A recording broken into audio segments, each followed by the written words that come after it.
Hello and welcome back to the Final Flight podcast. We are live once again after the bloodbath of the week of Royal Ascot. We are back to preview some of the weekend's racing coming up. Myself, Rich, and Joe. Are you looking forward to the Irish Derby this weekend, Joe? What are you looking forward to it, mate? Yeah, definitely, mate. Hopefully it's a bit easier on the betting front, and no, just another enjoyable one. See if Auguste Rodin can keep this hype train going. Yeah, what about you, Rich? Are you ready for it? You think he's going to do the biz? I hope so. I hope it's a lot kinder than it was last week. Yeah, I think Royal Ascot was extremely tough last week. I know not many people did well, and if you had a few winners, fair play. To be fair, we did have quite a few winners from the podcast last week. For those that did tune in, a couple of big prices. Brad Sell 40-1, Warm Heart 20-1, things like that, and a couple of nice little winners there. No, King of Steel were impressive, I thought, and definitely one going forward. Is going to be an exceptional horse, I think. Get him over hurdles, I say. But anyway, he's big enough. He's big enough, I know. So what we're going to do this weekend then, we've obviously got a lot of racing from the Curragh, Newmarket, and a few other bits. Rich has got obviously a list as long as his arm of horses to note. So we're going to crack straight on, boys. I'm going to go straight to the Curragh for the 2:15 at Early Stud Stakes. It's a Group 2 and it's 6 furlongs. And I did have the field, but I'm going to go straight in with you, Joe, if that's all right. Yeah, to kick us off, mate. I've got a selection in the 2:15 at the Curragh.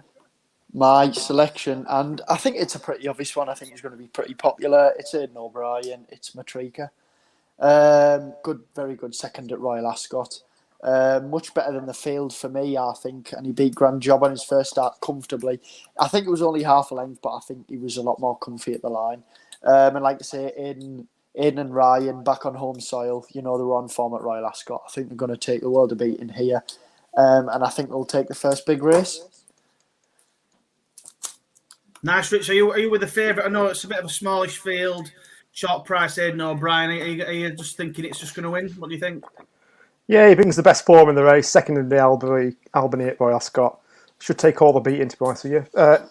One I would give a mention to is it Gusberg? So Gunsberg. Yeah, got beaten by O'Brien's on his debut, but he broke slightly right.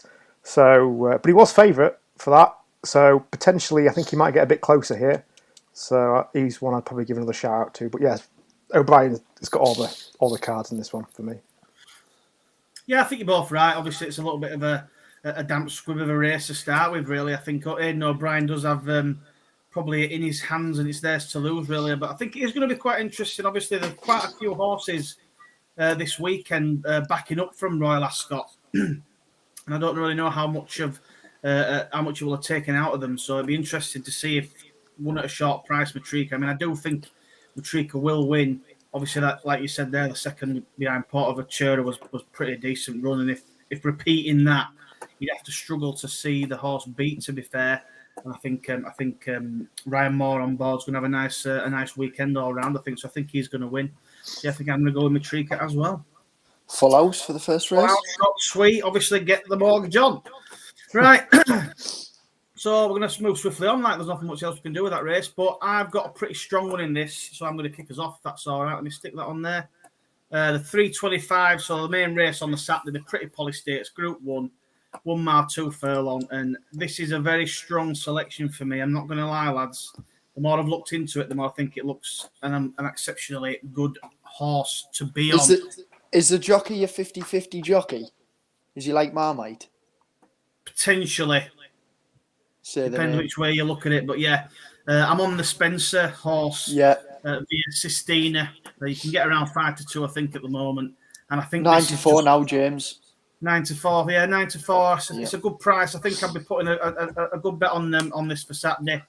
The form of the Group 2 win at Newmarket. If I went through it and it looks very strong to me, I'll go for it now. I'll second Alhuns, one listed level next time out. Obviously, fifth in that Prosperous Voyage won the Group 3 next time out. The third behind was Astro Bow, who was a close third behind Prosperous Voyage. And you keep going down further. The seventh was Random Harvest, who came second in the Group 2. Again, that one was won by Prosperous Voyage. and then comes second in the Duke of Cambridge at Royal Ascot, which is obviously a really good run, and that to me looks like really strong form. And I know that you've got Above the Curve in here. I think Never Ending Stories in here as well. I'm sure Ryan Moore was jocked up on Never Ending Story earlier in the week, but it seems to have switched over to Above the Curve now. So that's a bit of an interesting one. Because I thought Never Ending Story, obviously the form in behind Blue Rose Sen was probably up there with Via Sistina. So I'd be interested to see if that even runs. But yeah, I think I'm going to go with Via Sistina in this 9-4, 5-2ish. I think that's a cracking bet. What about you, lads? I'll come to you first, Rich. Are you with the same as me or with something else? No, I'm the same. Some of the notes beat Alherson by 6 lengths last time out. He actually runs on Friday against Nashwa, so potentially could be a good one, a good pointer for this. I quite like Never Ending Story as like a second option. I think he's about 4-1.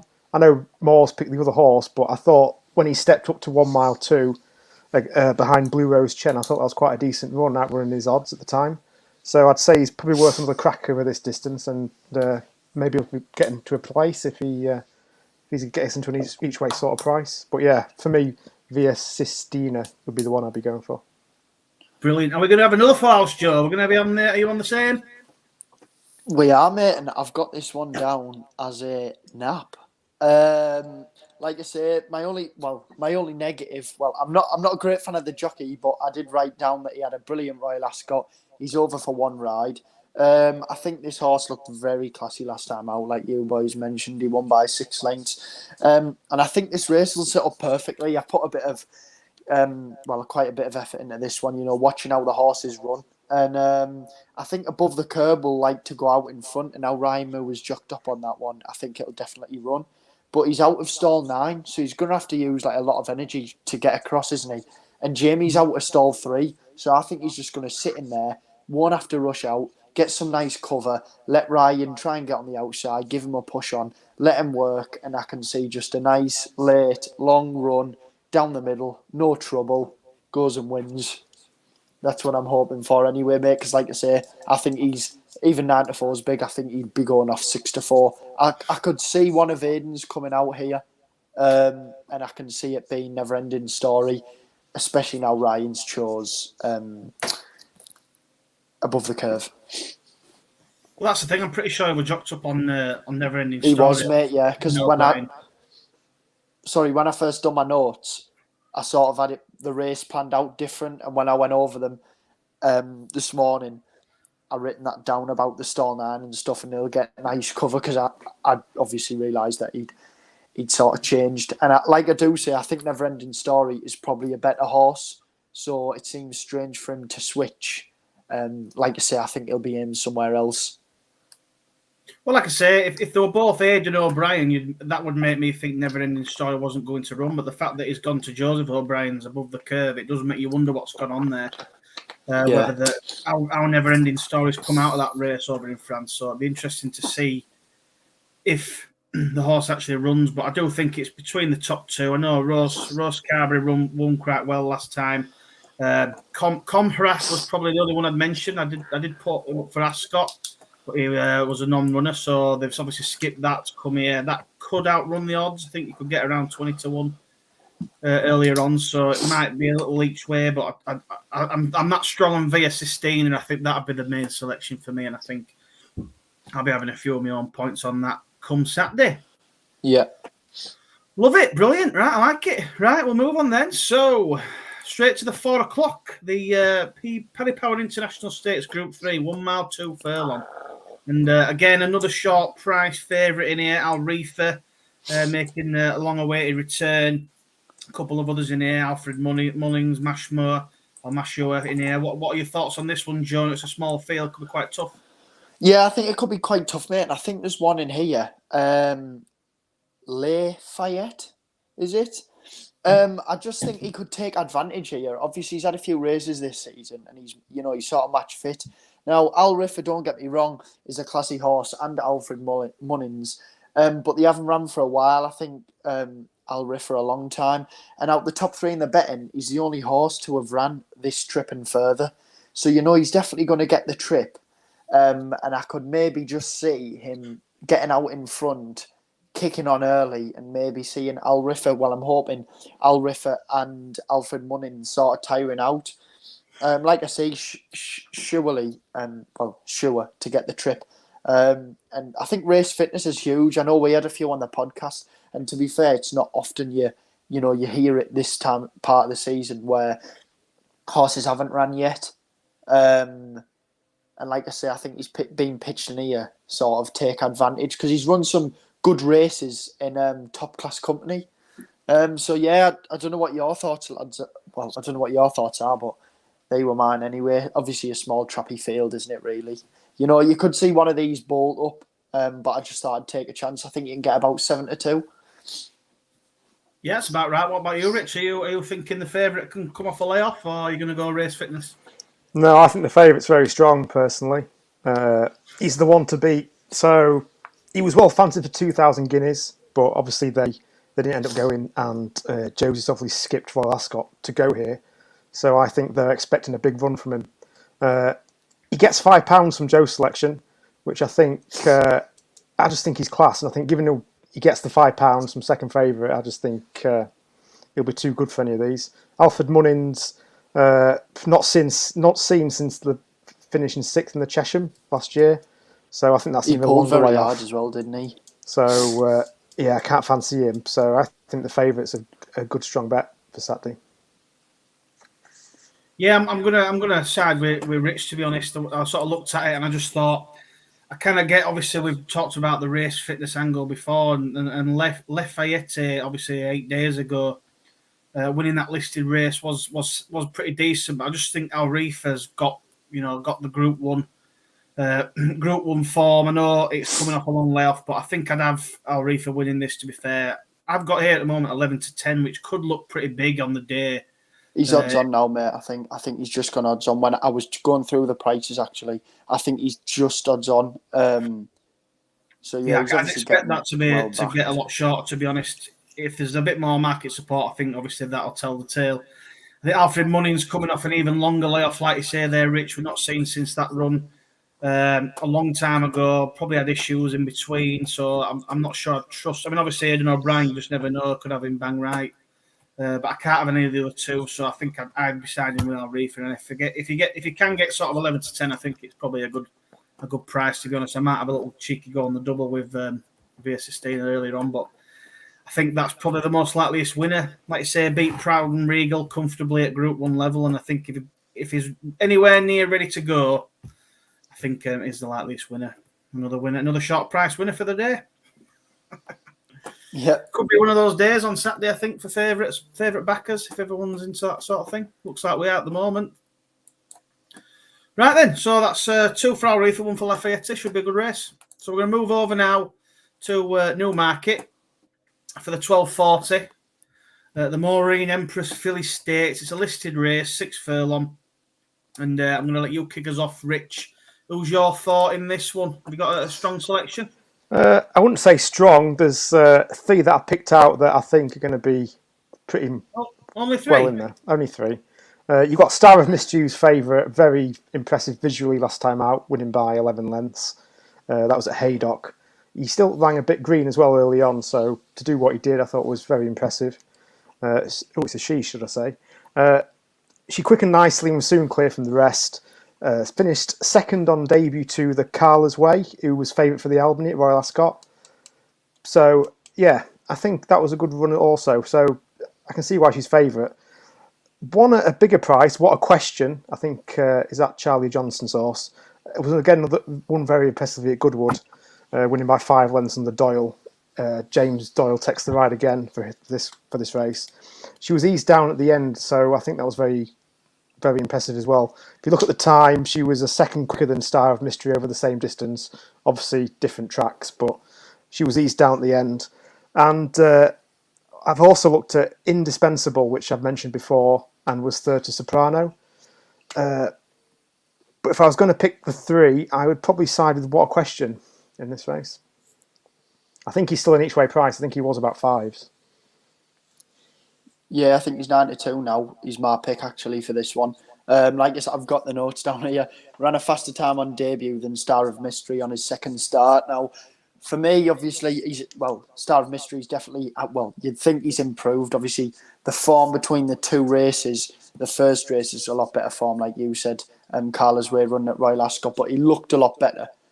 She looked a lot better on a second start. But like I say, the improvement from the first to second run normally is pretty significant, and he ran What a Question ran a faster time on debut, a second quicker, and I just think I'd rather side with a 5-1. It's sort of a bet to nothing than the 5-4 of a Godolphin horse, who are not in great form at the minute either, let's be honest. And Charlie Appleby, no winner at Royal Ascot. It's looking sticky for him.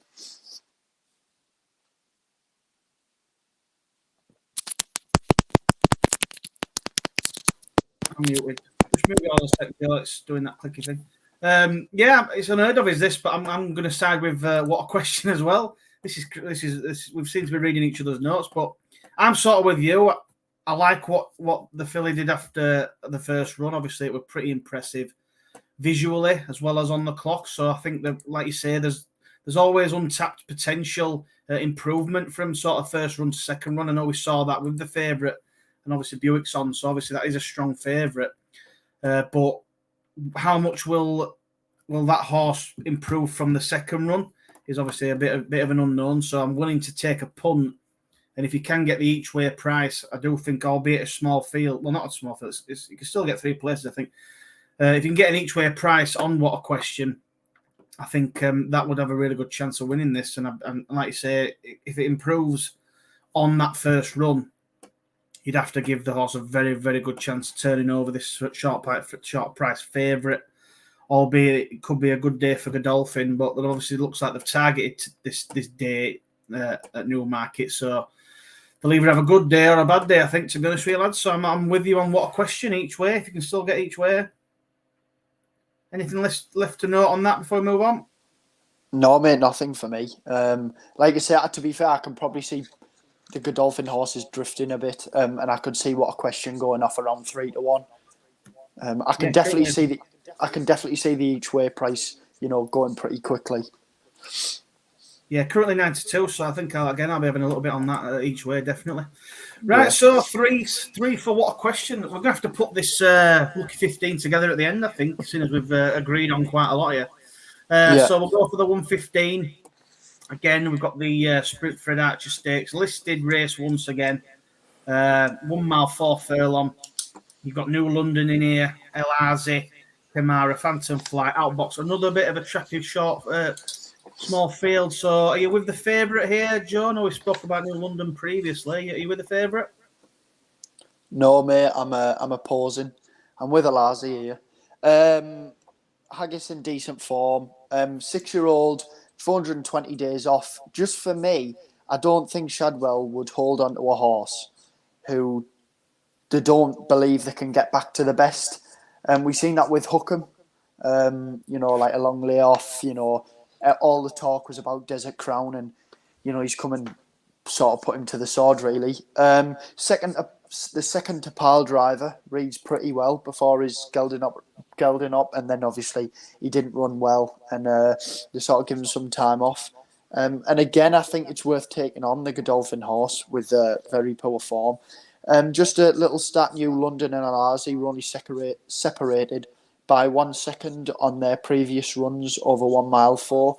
New London running on good to firm, and El Azi running on good. So obviously they're both from a long layoff. They're both classy horses. They both got good form. They're both around the same. For me, I'd go with this one because it's a bigger price. And like I say, I'd sort of side with her. I don't think Shadwell would hold on to a horse, especially a 6-year-old, 420 days off. If they couldn't get it back to its best or they couldn't get it back to winning races. Fair play on that. I think I'm wondering which one Rich is going to go for, but I'm assuming it's going to be one of the boys in blue. New London. Yeah, I can't have Alzi personally. For me, beating at odds on twice last season, losing to Solid Stone and Sir Ron Priestley, just completely. I can't trust him, to be honest with you. New London, however, second in the St. Ledger.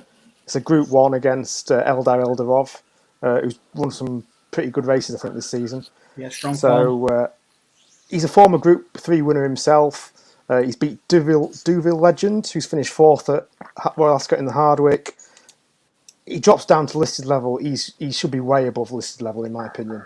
I know this is probably not his main target. He's probably going on to bigger and greater things. But the second behind Elder Eldorov in the St. Ledger is the best form in here. And he should be winning. Do you reckon? Against Pile Driver? The Pile Driver form. Obviously, albeit, like you say, did disappoint. And that was the only reason I've gone with him here, is because of the sort of the long layoff 6-year-old. You know, I don't think they'll bring him back. But like I say, it's going to be, for me, a very interesting race. I think one will bomb out and one will bull up. New London wouldn't lose to Sir Ron Precy or Solid Stone, in my opinion. So that's why I can't go for Al Halsey. Yeah, that's fair enough. Calm down. We're not scrapping. To me, though, it's a no bet sort of race, because New London's odds on, and I can't be having Al Halsey, so it's a no bet race for me. But if I was picking one with no price in mind, it'd be New London. What price is New London? Sorry to interrupt. Go on. What price is New London? Sorry to interrupt. I didn't see the price. I'm just checking it now, but you can get 11 to 10 New London, 2 to 1 El Azi. That's pretty close. No, he's not odds on, so yeah, probably have a bet at that. I think as long as he's, I thought it was odds on, but no, he's 11 to 10. I still think that's a good bet. Yeah, I think obviously we've got a bit of a split decision here, so I'm going to tip it either way. But I don't know if one of you is not going to like this, but I would actually be on New London, to be honest. I'm going to side with Rich with this one. I understand what you're saying there, Joe, with they wouldn't hold on to a horse 6-year-old coming off a massive layoff. But I do think it would be a bit of a risk for them to throw the kitchen sink at this race, coming off such a long layoff like this. And I think unless it's going to win pretty comfortably, they're not going to let the horse get into a battle, because I feel like they'll obviously be nursing him along for other targets in mind, potentially, and not this first run out. Where I think New London's going to want to win this. You know, they've never been out the top 2 in every race it's been in, which obviously it's likely not to happen again. But I just think Buick. I think New London is one of them where we spoke about it before, being a St. Ledger horse. It went quite close, come second, and I just think there's more chance of New London being ready to go over El Azi. Personally, that's what I think. So I would side with New London, and I think 11 to 10 ain't a bad price, to be honest. I mean, obviously we're talking about the top 2, so you know for a fact one of the other 3 is going to win. Yeah, 100%. When you have a 3-runner race, they always say back the outsider, because it's one of them things. But you would expect one of these to win this race, and I think 11 to 10 on what we hope is a 50-50 chance between them. I think I'd probably side with New London. So that'd be 2 for New London and 1 for El Azi. Like I say, it's going to be a very interesting race to watch, with it being a small field. You'd think those 2 will just go off and keep it simple, and one of them will either win easy. And I do think you are right there, Joe. I think I'd see one of them maybe just running out of steam near the end, and the other one kick a little bit and maybe winning by sort of 3 or 4 lengths, something like that potentially. I don't think it'll be definitely. Close. Like you said there, just to sort of second your point, I think when you're talking about New London and El Azi, obviously they've both come off long layoffs. Like you say there, you think New London will be, they'll want to win this more. I think once one horse gets ahead, they won't be ridden for the battle. I think they'll just be ridden out comfortably. So you might see a wide margin win here. Yeah, potentially. Right, so after that, then we'll move on to the last race we're going to cover. The last main race we're going to cover at Newmarket, 150. The Frenzy Criterion Stakes. There's some really weird names on the flat, but yeah, the Group 3 7 furlong. another small field again. The short price, William Aggis horse. I'll come to you, Joe. Are you with the 2 Crowley rides then, in the one after each other? What's this? Sorry, the 150. The 150, yeah. Yeah. No, mate, no. I'm actually with Pogo. The more I look into it, no, the more I look into it, you look at it and you say, well, the drop back down to 7 furlongs positive. He was over a mile at Ascot. He pulled very hard. Didn't like that at all. And then, they took him abroad, and I just think it didn't really suit him at all. He ran over 6, which, he's a 7 furlong horse. That's, what he beat Sacred over. So I like that form a lot. Oisin Murphy's not on Berkshire Shadow. And I can't have the favourite after 420 days off. I know with Alazi, I've took him there, but New London sort of had the layoff as well, where Pogo will be ready to go here. Kieran Schumacher stays on. He's got a nice draw in stall 2. And I could just see he's had a bit of money. I think he's second favourite. I could just see this one sort of making amends here if he's back in form. Like I say, he's had, there might not be huge excuses, but he's been up to a mile. He's been abroad over 6, not suited. Back over to 7 on English soil. I think he's got a chance. Nice, Joe. I like it. We'll just before we move on, I've just got something that someone's just dropped in the comments, and someone needs to have a word with you, Joe, because apparently your selection at 7:15 decided to run the track the wrong way around. Have you got all to say for yourself? I have nothing, mate. Like I say, I was at Hexham Owners and Trainers, and I got given it. And last night I looked, and it was 12-1. I am sorry, TGT. I've let you down there massively. I will, I'll win you some money tomorrow. But no, like I say, I was in Hexham Owners and Trainers, got given it. Looked last night 12-1. Looked again 6-1. Looked again 5-1. I'm thinking, this is a winner. This. Woke up this morning, didn't really check. Had a little bet on it. Goes to work, has a little bet. It's drifting out 6-7-1. I'm thinking, well, it's just a bit of bounce effect. On the way home, I had a check 14-1. Rumours no good. I'm sorry, lads. Well, rumour is, I'll be getting sacked in very soon. So. No, you'll be fine, my friend. Right then, so after that, we'll move on to Rich. Are you with the favourite here after a long layoff? What are you going with? No, I'm with Pogo as well. Oh, my dear. Oh, yes, Rich. 0-0-0, and you're going with Pogo. Love it. Yeah, but this is my explanation. So they did something similar last year. So he ran over a mile at Royal Ascot last time out. It's not his trip. He did last year. They ran over a mile again, but over in Meydan. And then after that, next time out, he ran over 7 furlongs twice and racked up 2 wins on the bounce. So I think what they do is they have a prep run over a mile, drop him back down to 7, and then he goes and wins. So this is what I think the plan is going to be here. He won it last year. Like I say, he's second favourite now, but he was an each-way price, I think, in the anti-post market, which was a great bet. But yeah, I think they target this race, and I think the prep run at Royal Ascot over the mile, drop back down to 7 furlongs here, I think is going to suit. And I think he's going to be primed for this. Yes, that's 2 for Pogo. Fair enough. Well, obviously, you guys have looked into that quite in depth. I've sort of had a little glance over it. Obviously, you've got Eldara, won listed race last season pretty comfortably. Obviously, coming off a very long layoff, and will have to be well in to win off that sort of layoff. But I don't mind it. I do think it's probably like this winner. I get what you're saying with Pogo. I think obviously it seems to have been the plan. Whether they can pull the plan off is another question. And the other one I quite liked was that Jumby for Buick again. I think that'd be the danger for me. I think, but just not sure whether the ground will go against. Depends what happens with the rain. I know it's sort of good to soft at the moment with showers planned, so it could throw out a couple of little weird results potentially. But I think you're obviously taking Pogo on the punt that they planned to do what they did last time. So yeah, I think it'll be interesting to see. I've not got a strong selection, to be fair. I think it'll. I probably would chance the favourite off a layoff, but we'll soon find out. So that's 2 for Pogo, 1 for Aldari. Bring it on. Right, so we come to the biggest part of the show, which is Rich's Anything's to Note for Friday, Saturday. So, Joe, if you don't mind, I'll let him go first because he's got about 26, I think he said the other day, to go through. So take it away, Rich. Anything else to note for Friday and Saturday? I've got a few.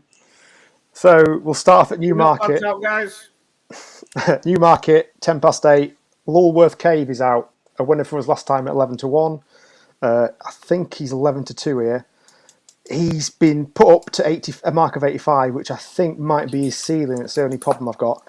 But I think it's not a bad price, and potentially, if he goes well, he'll get a place and potentially could sneak another win. Next selection I've got Newmarket again, 8:45. First Sight for Appleby. So this is the horse that Appleby's touted as his handicapper for the season to follow. He's a multiple winner on the all weather. Tackles turf and handicap debut here. Connections usually like to use Newmarket as their HQ to start horses off as well. So I think that's one to watch. I think he's about 3-1. Should go well. I'll let James talk about Corker. I think he wants to have a quick mention about that one. Newcastle 6:35, the Group 3. Cliff Horse. Cliff Horse. Newmarket 6:35. Nashwa's out against Al Hassan. Nashwa's no sort of price there, 8-15, but is the class act here and should be winning this no problem. Has already had a prep run for that. Another one for Friday. I've got Chester 6:15. Wotton's Jewel. So first time out, Wotton Bassett Colt. I think the yard thinks a lot of this one. Apparently the original plan was to run early June to see if he was going to be a Chesham horse, but obviously that didn't happen. So I think potentially he could have some ability. I think he's favourite, so he's probably best watched on debut, but he's quite interesting. Like it. A couple for Saturday. I've nearly done, don't worry. Newcastle 12:55. Mount Athos is one I like. It's his first one back since a Windop, which normally brings out improvement. He was second to Spycatcher, who I think potentially runs in this race.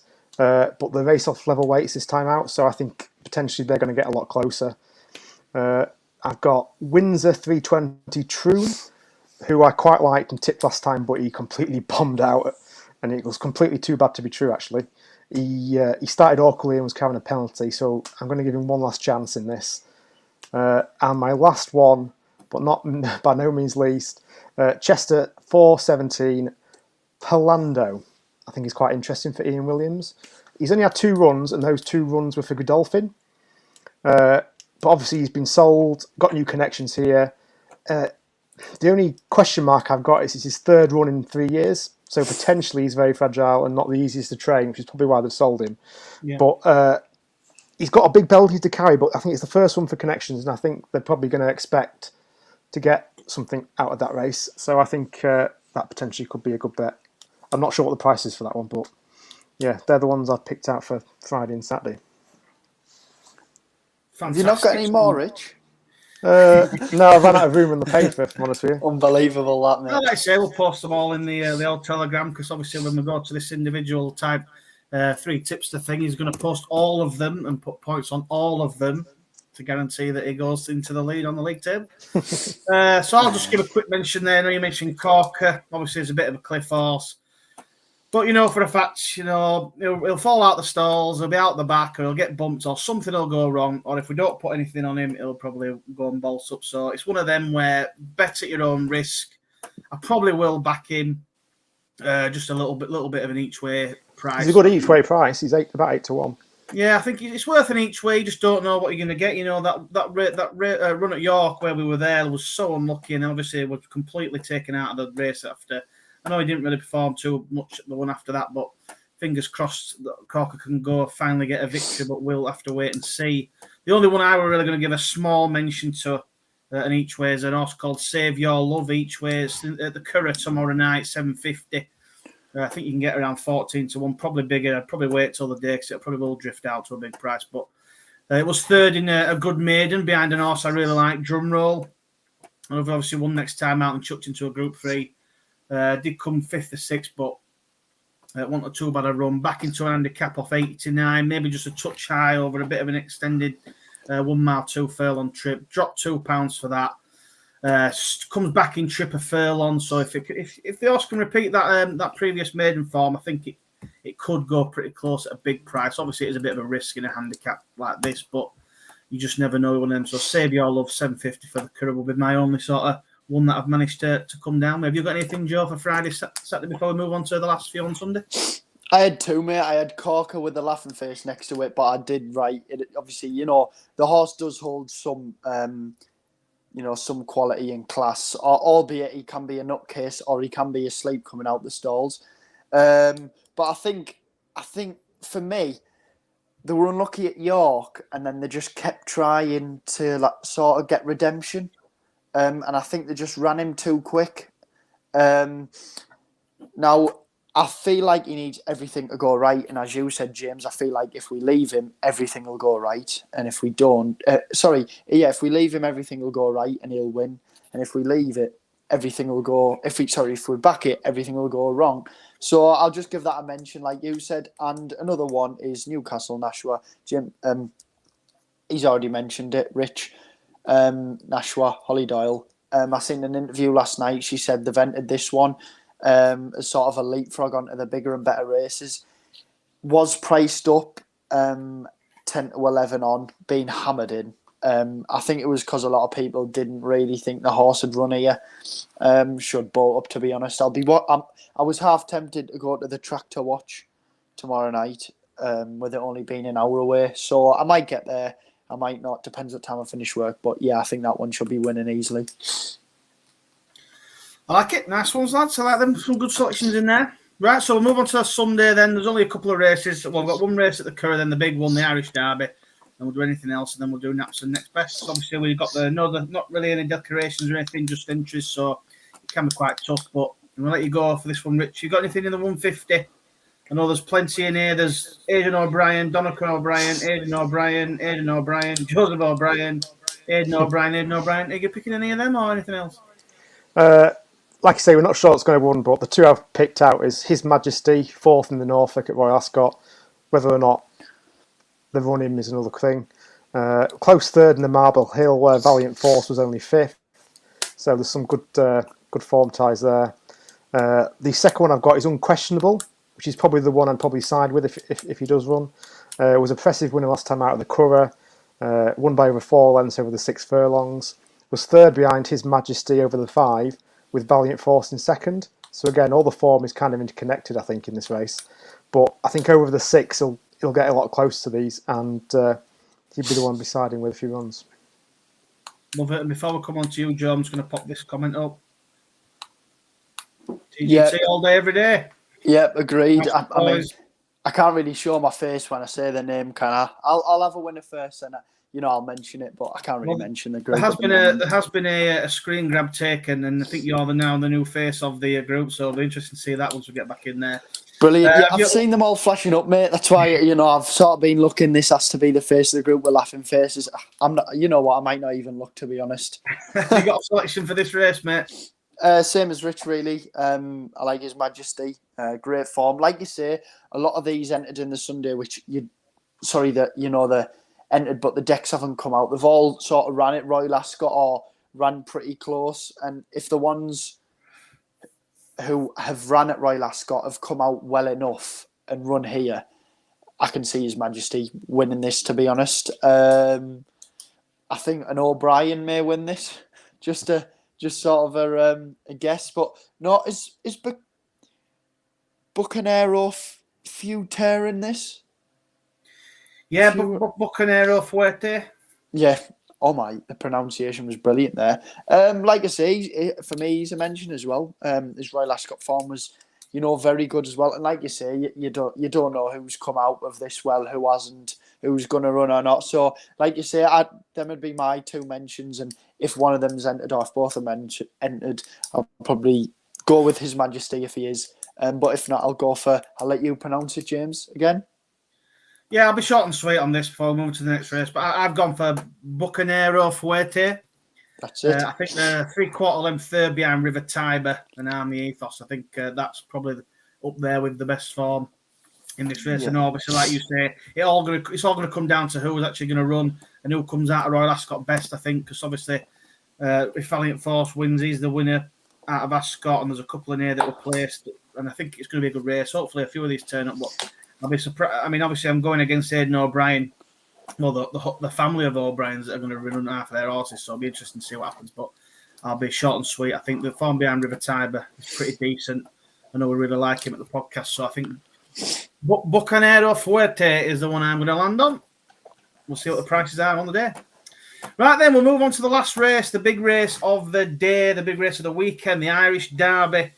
No doubt we're all ready to get stuck into this. So, I mean, I wonder what you guys are going to pick. It'd be interesting. I wonder what Joe's going to pick, as I can see what he's put. Go on then, Joe, mate. I'll let you kick off. Is it just a possession, or are we going to have an upset? don't get me wrong, mate. You know they are good horses in here, and like I know, I have a feeling you're not going with us. Well, with me anyway. I think Rich has picked the same as me. Yeah, I've gone Auguste Rodin. I think he's the apple of eye of Aidan. Really, I think he, he come to light at the Derby. Obviously the form's been boosted with King of Steel winning at Royal Ascot, winning quite closely as well.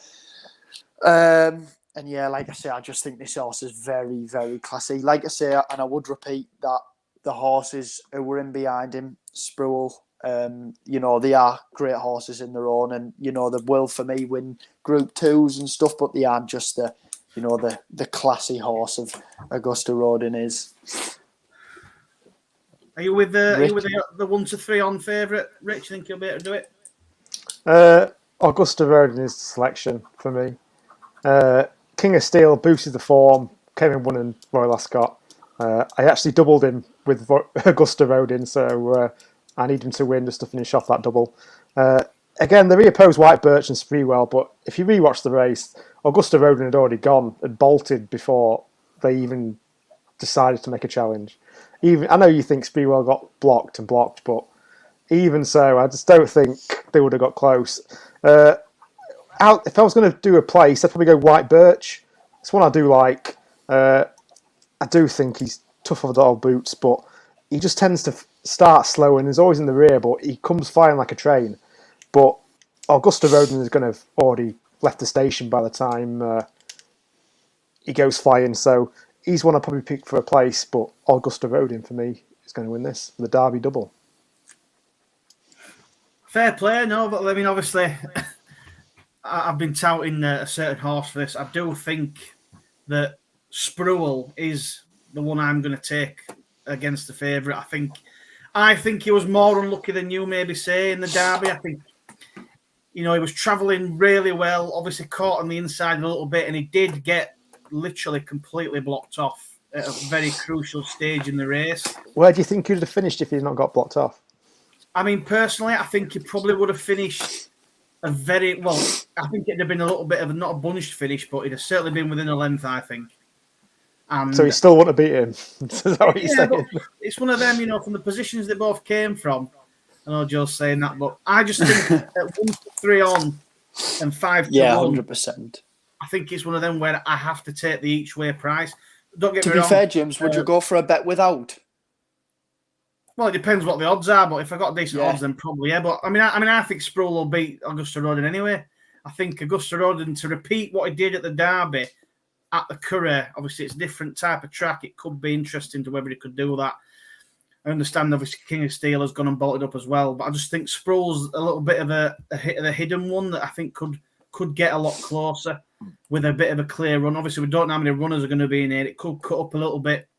So I'd be taking sort of 5 to 1, 3 places now, just in case it drops below the 8. But I think Sproul's going to go very close, and I'm happy to take on the favourite, to be honest. And the only one I will give a mention to at a big price is a horse that I've tipped up about I think it's 2 times now, and it's been a non-runner both times. And it was a horse called Up and Under. I was kind of hoping they'd go for the other race. It was entered in 2 races. I'm not actually checked, but I don't know if he'll win this. But obviously, it ties in a little bit behind Sproul. But I think it might run a decent race. But for me, the main selection, Sproul, 5 to 1. And I think he'll beat Auguste Rodin. I think he will. I really do. I'm fully committed. Fair play, mate. You heard it here first. So when it happens, I'm going to clip this. Sproul will win. I'm going to clip that. Right, so that's 2 for the muggy odds on 1 to 3. Are you going to bet at 1 to 3 or are you going to leave it? That's the question. If you're that I've got the double on, so I'm fine. To be fair, I'll probably do a length job, mate. On Sproul, yeah?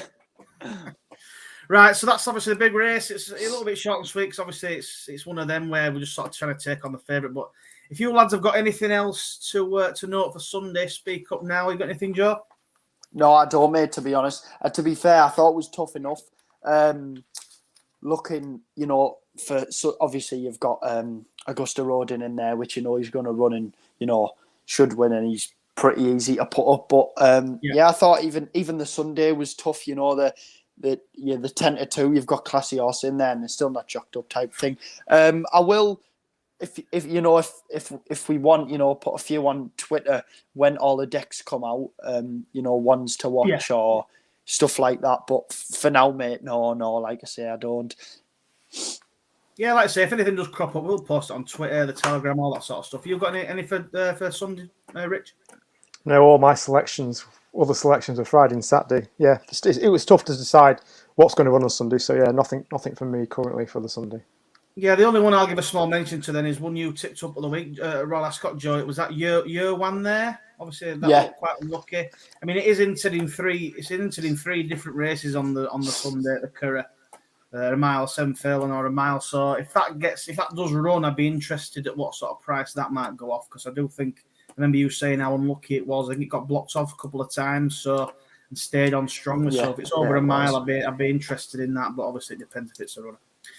Right then, so we're gonna finish with the naps and the next bests for the weekend. So I'm gonna come to you first, Rich. Who is your nap for the weekend before we finish? Al Reefer. Al Reefer, I like it. Good strong nap there. What about you, Joe? Via Sistina is the nap, mate. Via Sistina, that keeps my bit short and sweet. I'm also going to nap Via Sistina. Saturday 3:25. I think that horse is going to take the world of beating. And I'm going to let you go then. We'll go back the other way. Joe, what was your next best? My next best is What a Question at 12:40. However, if you are listening to this, I would get on ASAP because you're probably going to lose the each way price. Mind you, if it's coming from you, Joe, it's probably going to drift into it. What's your next best, Rich? My next best was Via Sistina, but as you both napped it, I will pick New London. Nice. And I'm going to finish it off with the next best. It was going to be a nap, but I've decided to next best it. But the mighty Sproul wins the Derby, the Irish Derby. It wins. Mark my words. Oh, God. Right, so that's us for another week, obviously.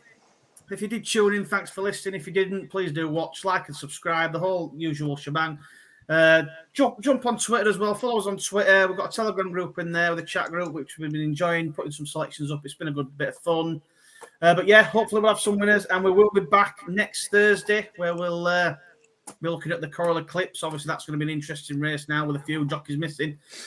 Fingers crossed we'll get some winners that weekend as well, and this weekend. So final words, boys. Yeah, just on about the eclipse. Has anyone seen the price collapse on the Paddington? Yeah, it'd be interesting if Paddington does that. 12-1 last night. Not too sure, but we'll see. 7-2 now. Yeah, but no, like I say, just sort of, I enjoy this. How quick's the flat season gone already? Royal Ascot out the way. There's still a lot of water to go under the bridge. And to be fair, I think a lot of these, especially, the New London race and races where horses have had a big layoff, they're the ones to not bet on, but, keep a close eye on, watch, track them. So yeah, just enjoy it, people, and take note of the nap, because I really do fancy Via Sistina, especially now James has napped it. Nice, Joe. Like any final words, Rich, for the weekend? Yeah, just that it's just a roller coaster, the flat season. You had the lows of Royal Ascot, and hopefully we can start enjoying the highs. Fingers crossed, yeah. And I'm going to finish with. I'm going to leave that there for anyone. Can someone screenshot this? Whoever's on a computer or anyone watching, just please screenshot this. James will be getting tested before the next podcast. Don't worry, just to check his insanity. Yeah. Well, I think that Guinness. He must have had more than one Guinness, Rich. Yeah, I've had a few too many, I think. But like I say, mark my words, Sproul will win. Like I say, bet responsibly, like and subscribe, and we will see you all next week, same time, Thursday, 7 p.m. Right, cheers everyone. Brilliant. Thank you. See you later.